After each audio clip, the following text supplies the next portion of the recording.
North Korea said Wednesday that it was considering resuming nuclear and missile tests, citing a hostile United States, according to the country's Korean Central News Agency. The country had self imposed a moratorium on nuclear tests and long range missiles, according to a report from Reuters. North Korean leader Kim Jong un led a meeting of the Workers' Party of Korea, WPK, to discuss and decide immediate work and important policy issues of the party in the States.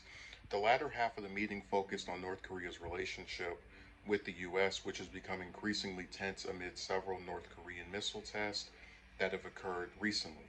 The Politburo's meeting focused on developing countermeasures against the U.S. for the future. North Korea also accused the U.S. of recklessly faulting for no reason the DPRK's legitimate exercise of sovereignty.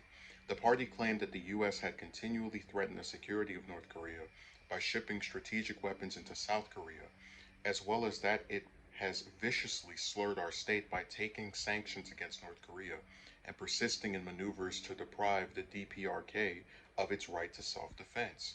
The meeting report stated that hostile policy and military threat by the U.S. have reached a danger line that cannot be overlooked anymore, despite our sincere efforts for maintaining the general tide for relaxation of tension in the Korean Peninsula since the DPRK U.S. summit in Singapore. The political bureau of the party's Central Committee unanimously decided during the meeting to prepare for a long term confrontation with the U.S. imperialism.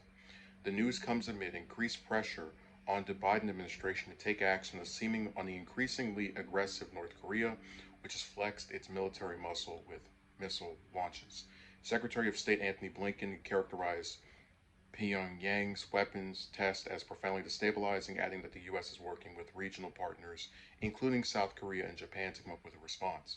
So a couple of days ago, it's like on Monday, we had Sun Kim, the U.S. Special Representative for the DPRK, make these remarks where he said that the ballistic missile launches from North Korea were unlawful and destabilizing activities, and pushed for the country to engage in the dialogue. I'm just saying that that's one of the things North Korea may be referencing when it says that we've become increasingly hostile.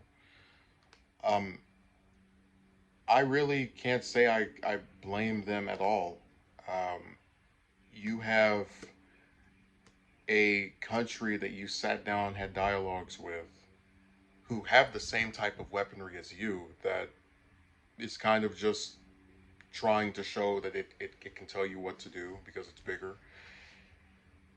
And even when you're not doing anything specifically to them, they referring to the U.S., we still choose to go after them or tell them what they can or shouldn't do.